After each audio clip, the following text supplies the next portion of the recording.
Uno, that's a movie that's in development based off a Mattel property. Oh my god. What about Skip-Bo? Because I'm personally invested. I don't think I've heard of Skip-Bo. What? You've never played Skip-Bo? Should I know what Skip-Bo is? It's like a direct descendant of Uno. It's made by Mattel. No, I thought Uno was Highlander rules. There can be only one game. It's a little different. If Uno is the Highlander thing, then Uno is Connor, and then Skip-Bo is Mario Van Peebles. Gentlemen, let's broaden our minds. Are they in the proper approach pattern for today? Negative. All weapons! Now! Charge the lightning field. I'm going to get this out of the way. Yes. Okay, welcome to Dispatch Ajax. This is Jake. I'm Skip. So Jake has something to get off his chest. Fuck you. It's kind of like if you've ever read For the Superman Who Has Everything, there's a giant squid-like creature on his chest that is repressing his deepest, darkest desires, and now Jake wants to come clean, purge it. Can I just purge and come instead? Do I have to be clean about it? Well, if you do, you have to do it under your desk, because I don't want to deal with that right now. It's going to be kind of like the movie No One's Coming to Save You. Have you seen that? I have. I just saw that recently. I saw it last night. It's actually not bad. It's not bad. It is exactly an Invasion of the Body Snatchers, but without the social commentary. But it's actually not a bad alien horror movie. A little final girly. Yeah. I think it's a little heavy-handed and it loses its way towards the end, but Right. I do like what it's doing without dialogue. Yeah, it's okay. It's a tight 90. It's a unique concept done differently. No, It's not a unique concept. It's just done differently. It's a unique execution on a standard sure. concept. Yeah, not a bad movie, honestly. Yeah. I was surprised. I expected it to be like the shit that I watch on Fossum or Tubi, but it's actually yeah. I was like, okay, No, it's pretty good. Sure. I think that first half is pretty solid. Yeah, I think so too. Yeah. The first half, I was like, oh, this is what Signs was supposed to be, but sucked at doing. I think Signs is... Sucks.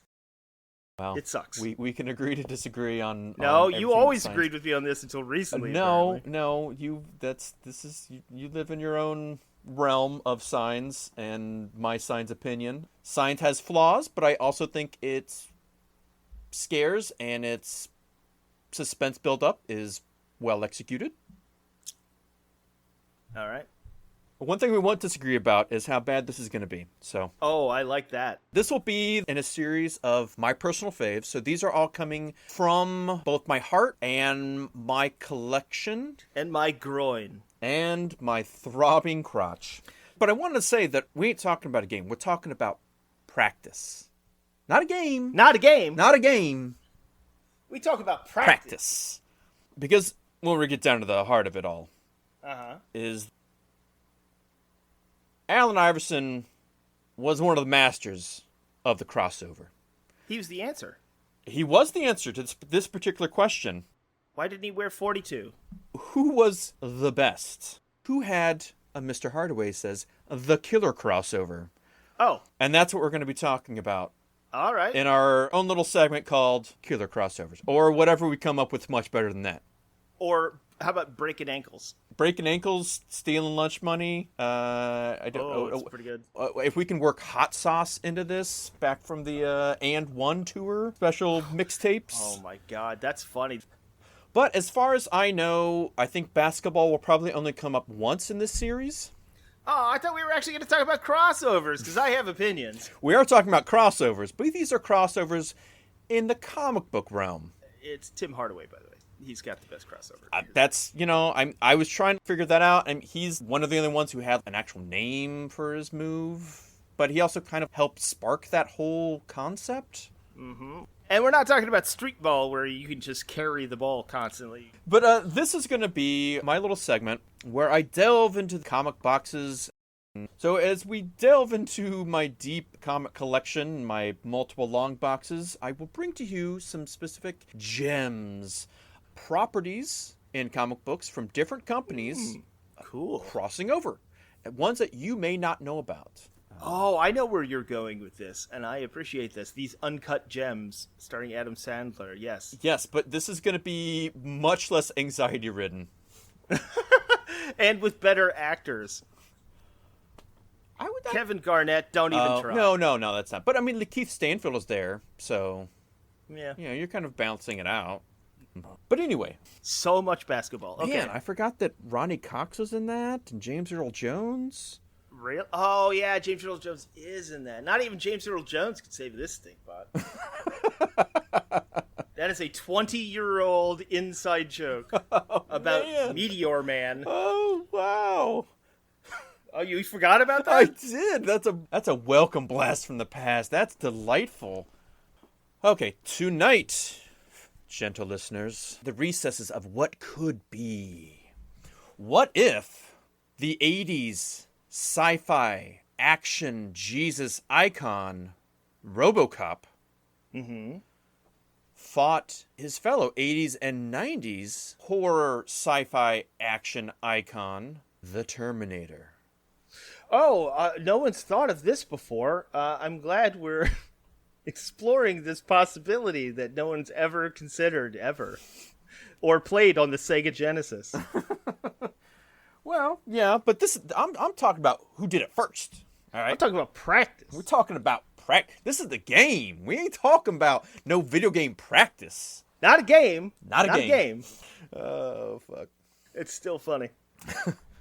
So conceptually, RoboCop versus Terminator is tremendously clever, and an imaginative series with two 80s sci-fi action icons meeting up and doing battle.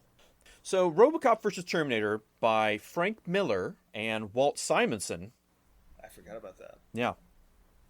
This came out in 1992, so it was being written the same time, not long after RoboCop 2, and Terminator 2 it was just coming out at the same time it was being written.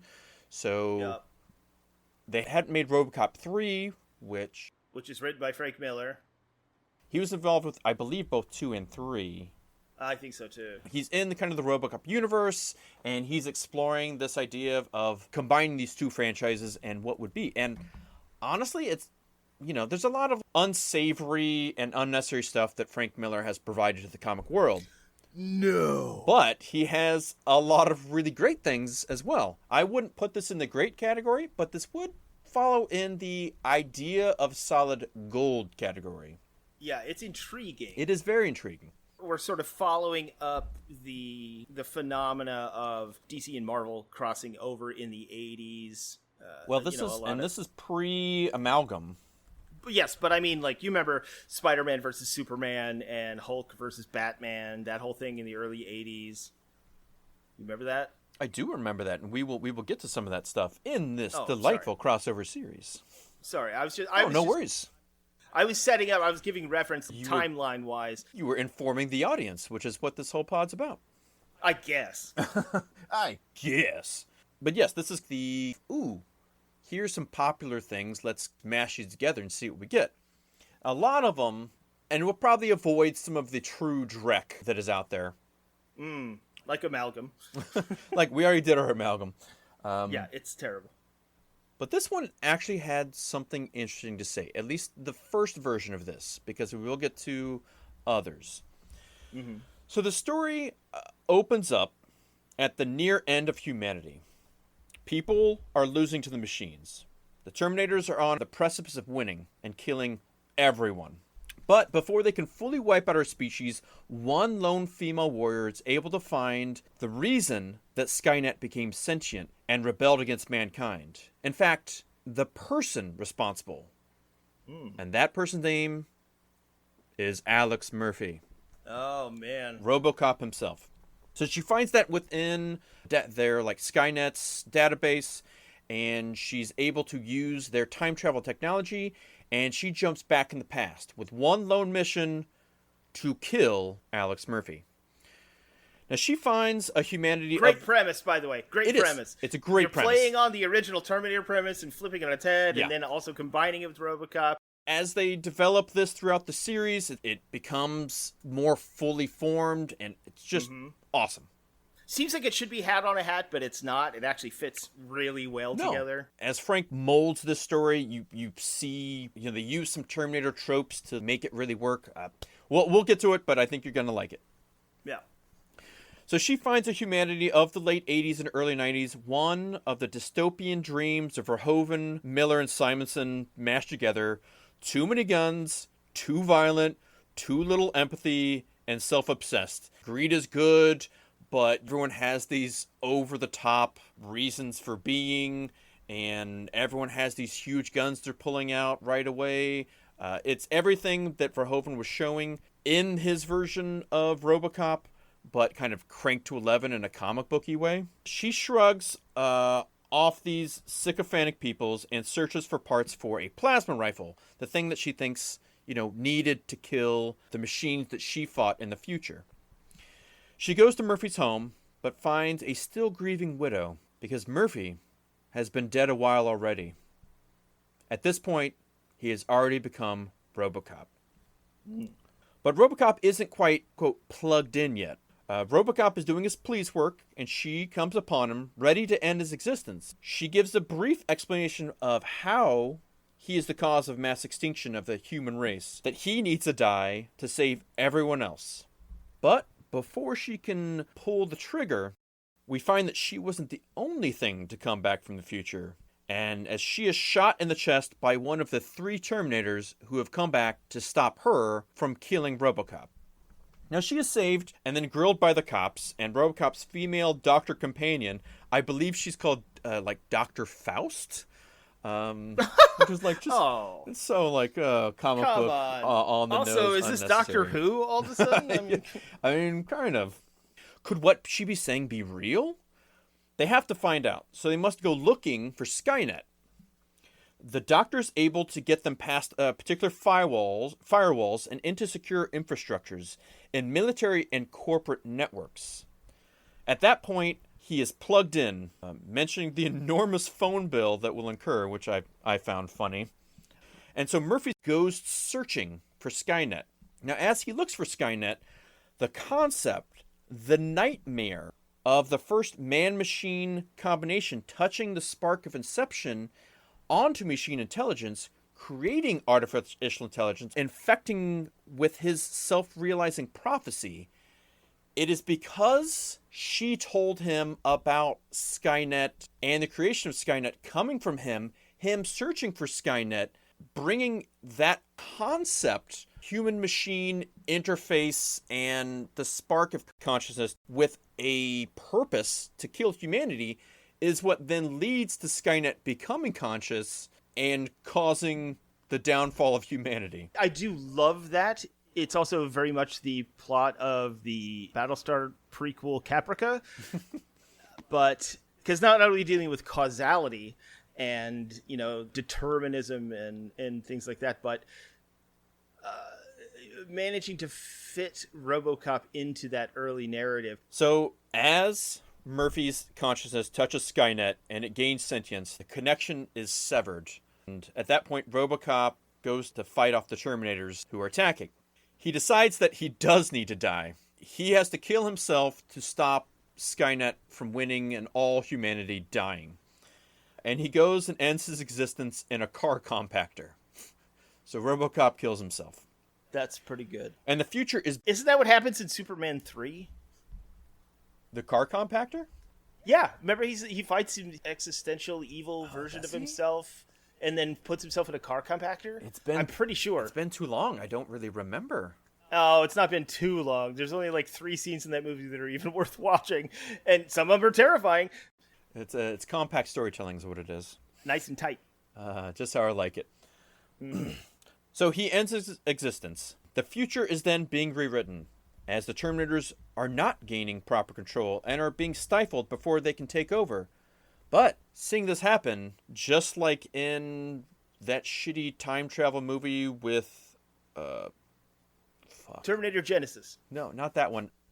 The one done by the Brothers Bloom guy and the guy from Die Hard. Which guy from Die Looper. Hard? That's what I'm thinking of. Oh, yeah. If you jump and change the past, it slowly changes things in the future that you can see happen. That doesn't make any sense. No, that movie is really bad about temporal mechanics. Yeah. As the Terminators are seeing this change, they're like, oh, we need to stop this. So they send more Terminators back to the moment right before RoboCop's suicide. They try to talk their creator out of his scheme. But RoboCop, he ain't listening. But the machines won't take no for an answer. So they then destroy his body and sever his head. The warrior woman is then killed, and Murphy is plugged back into the net. This gives rise to Skynet's power and the inevitable win against all flesh. Mm-hmm. They have taken over. They've destroyed everything living on this Earth. In fact, they have built giant machine ships that are going out into space to conquer other planets of flesh. But Murphy was playing the long game. He had been a ghost in the machines, waiting and biding his time. For in this future, he utilizes a few system weaknesses and takes over construction facility. He then makes a new RoboCop body, cyborg and all, with a RoboCop 3 jetpack. Hello, Frank Miller. Thanks for coming. And he goes on a junk-killing rampage. What was it? Was that the name of? What's the name of that drug? Oh, Nuke? Nuke. Yes, he went on a nuke-killing rampage. So he is then helping humanity to survive in yet another timeline reset. He makes more of himself and saves the day, allowing humanity to win out. Humanity is about to finally get their victory over the machines. But the Terminators have one last throw of the metallic dice. It tries to send one last Terminator back to the past to save the day. But, as we know, time travel is a very tricky business. It's a cruel mistress. The machine arrives slightly off course and a little bit early. It emerges from its time vortex and sees jungle attire. It looks, analyzes, it's in the wrong point. It gets that knowledge right as a giant Tyrannosaurus Rex stomps on it and destroys it. It's kind of like Bambi versus Godzilla. Yeah. So that is how the series ends. A bit with a whimper. Yeah, that's kind of sucky. But core conceptually, amazing. Amazing. The idea that the combination of man-machine being the spark that is able to give rise to AI within Skynet. And not only that, but it's because Terminator's traveling back in time to inform them of that, in the same way that because John's father, Reese, jumping back, creating John, and because the Terminator coming back, leaving parts of himself to then create Skynet and Terminators, this like, Ouroboros of time travel. Oh, yeah. It's ridiculous, but fun. No, it's a great parallel. And it's actually got a lot more commentary layered in than you would think it does. The underlying concepts and the execution of a lot of it is, I think, kind of... It takes the two properties and kind of elevates them in a different way. It goes outside of their archetypes, but stays true to their characters and works together. It's a really well done melange of desperately different properties, but similar enough concepts. I think it's extremely well done. Yeah, it's the combination. Oh man, you got RoboCop and my Terminator. You got Terminator and my RoboCop. That, of course, ended up spawning a video game version of the concept. It was so popular that it did. I'm surprised we never saw even in an animated movie or anything out of it. But those properties were all tied up in legal stuff. So yeah, at this point in time, Dark Horse, I believe, had the rights to both, and so that's why they kind of, in the same way that Alien and Predator, Dark Horse owned the rights to both of them. Mm-hmm. So that was able to occur. Was there? We'll get to Ape Nation at some point, I'm sure. But... Oh, 100%. Yeah. Okay, good. Yes, yeah, good. That will happen. Good. But before we can get out of the Terminator RoboCop in comic book land, there was another series that came out. In 2011, Rob Williams and PJ Holden made more of a reboot of the concept, Terminator, RoboCop, Kill Human. Oh, yeah.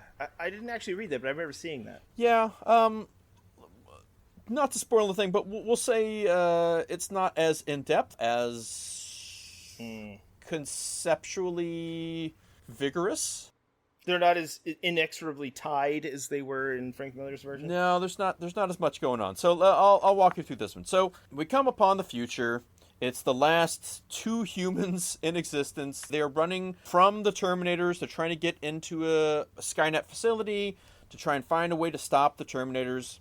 One of the people is killed, and this young woman, she finds a museum inside of the Skynet facility. You know, lots of robot bits from the past. There's fun things. There's a Dalek in there and a Cyberman. Yeah. The robot dog. I think you even see... K9. Well, this is a different robot dog. Oh, so is it the one from Battlestar Galactica? I think you see Boxy from... That's literally what I was just saying. Yeah. Is it Boxy from Battlestar Galactica? Yeah, the Boxy's in there. I mean, obviously they don't, like, say it that, but it is. Well, of course. And then you see an Ed 209. And she's like, ooh, that might be helpful.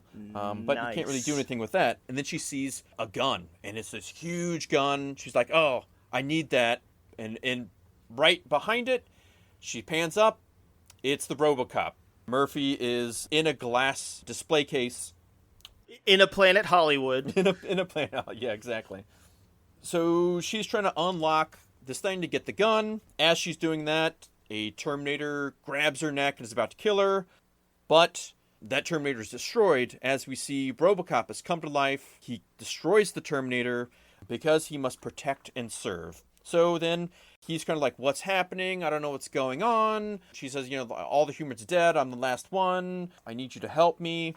We have to try and save the world. We need to kill these Terminators. So RoboCop he turns Ed 209 on, and they're just mowing down Terminators wave after wave as they're coming. And then she gets a gun. She's like, all right, we can do this together. And right as they're about to leave, RoboCop, he kind of stops, and you see that, like, something's talking to him in his head. And then he's like, no, don't make me. And then, pow, her head's blown off as RoboCop has been taken over and shoots the last human being to death. Good. Then we see the past. RoboCop has jumped back to the past. He is on a mission now.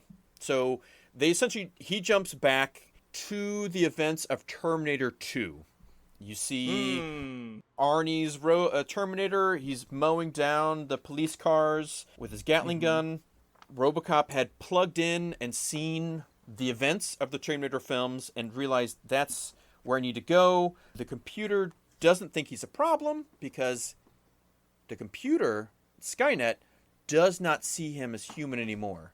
So will not pose a threat. So RoboCop is in Terminator 2 now. He goes to confront the Terminator. He is fighting him, and he turns the Terminator off. That's when we see John and Sarah. They are like, what did you do? He's like, he does the thing, you know, come with me if you want to live, you know, you know. And so he is now on the run. They are in that van running from was it T-1000? The liquid Terminator? Who's in the helicopter chasing him. What? That is correct.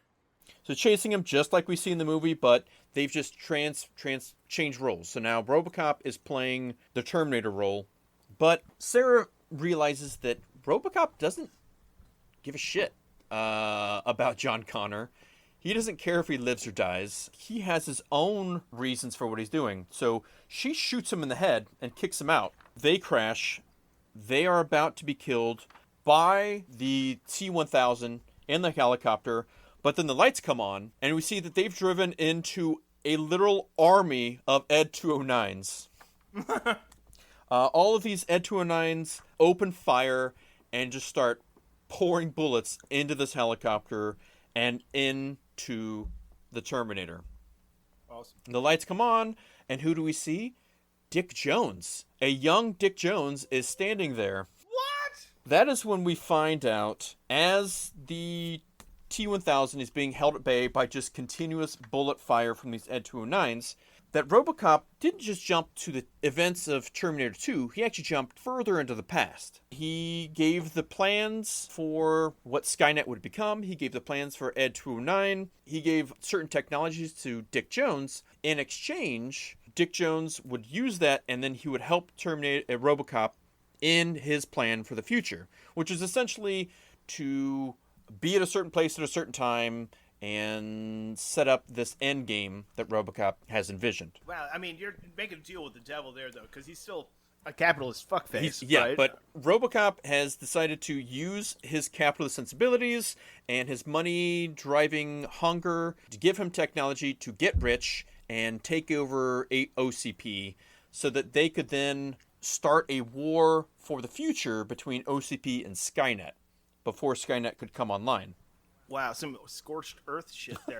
Now, that's fascinating, too, like the idea that, I mean, the commentary there is really interesting because, like, you're dealing now with OCP, like, darkest embodiment of capitalism taking over, doing the whole, like, pure Reagan capitalist thing, versus Skynet, which is created by the state and the military.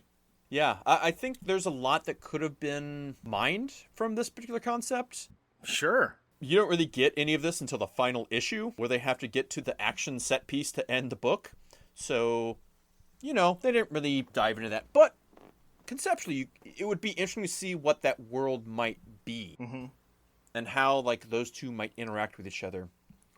Well, okay, so I think they're missing something really interesting and sort of existential here, because the crux of Terminator 2 is that the arm from the T-800 that came back to try and kill Sarah was salvaged, and that arm ended up becoming the source for the technology for Skynet, right? Yep, from the Cyberdyne systems. Right. So one of the big plot points in RoboCop was when they're laying waste to poor Alex Murphy, they shoot him except for one arm, and they talk about getting rid of it later. Oh, yeah.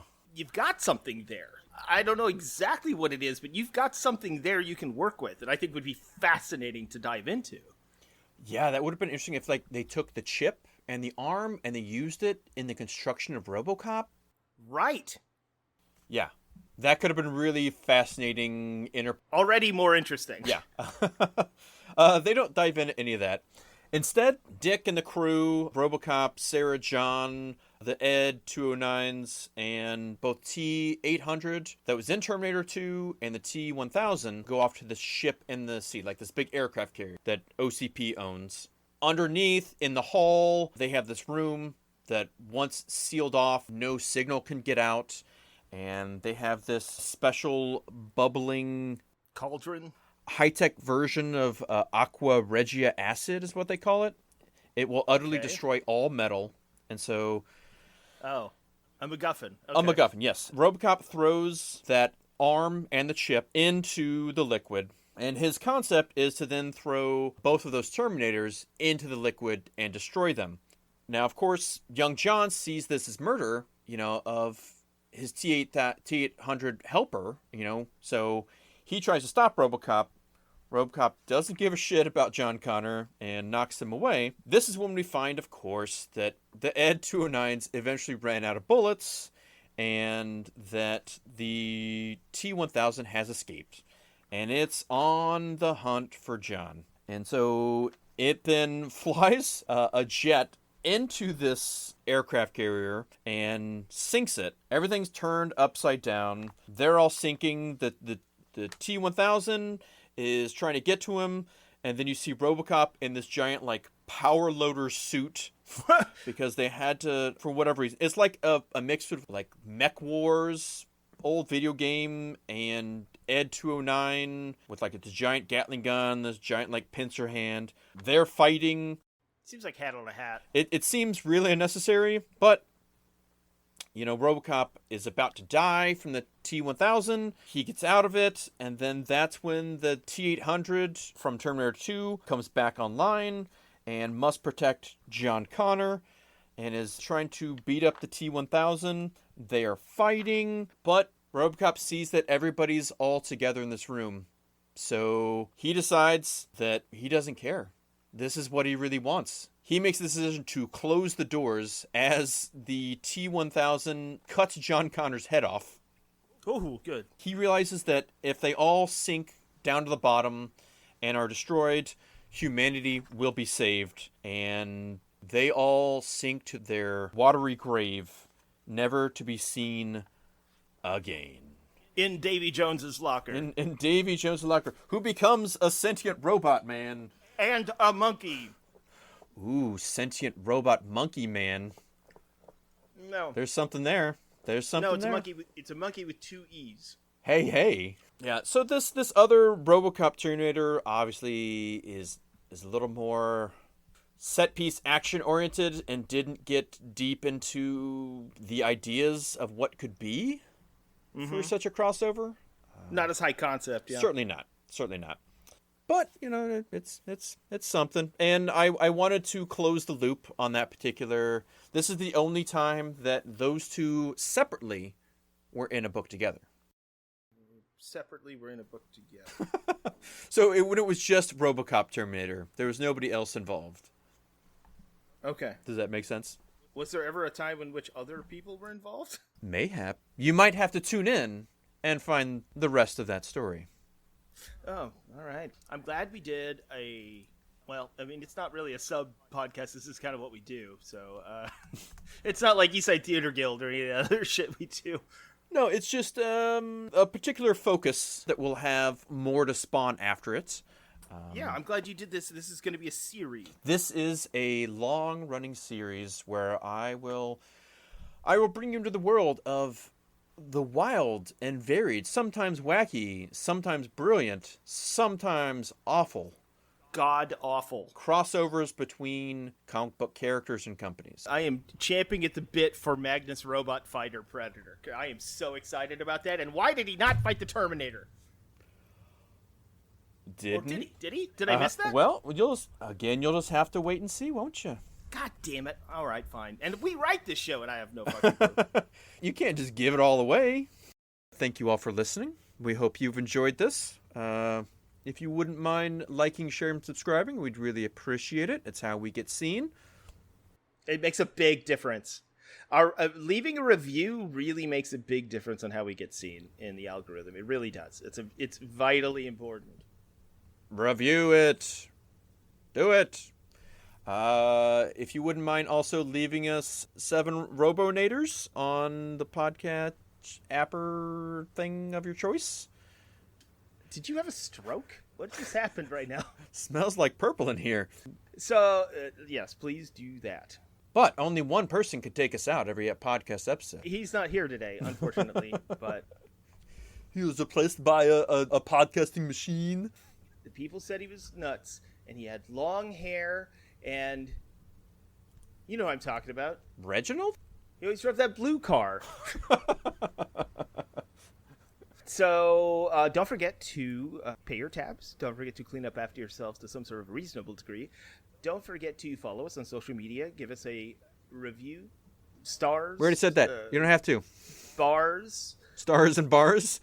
Stars and bars. Give us Confederate flag. Don't give us Confederate flags. Don't forget to tip your wait staff. Don't forget to support your local comic shops and retailers. And don't forget...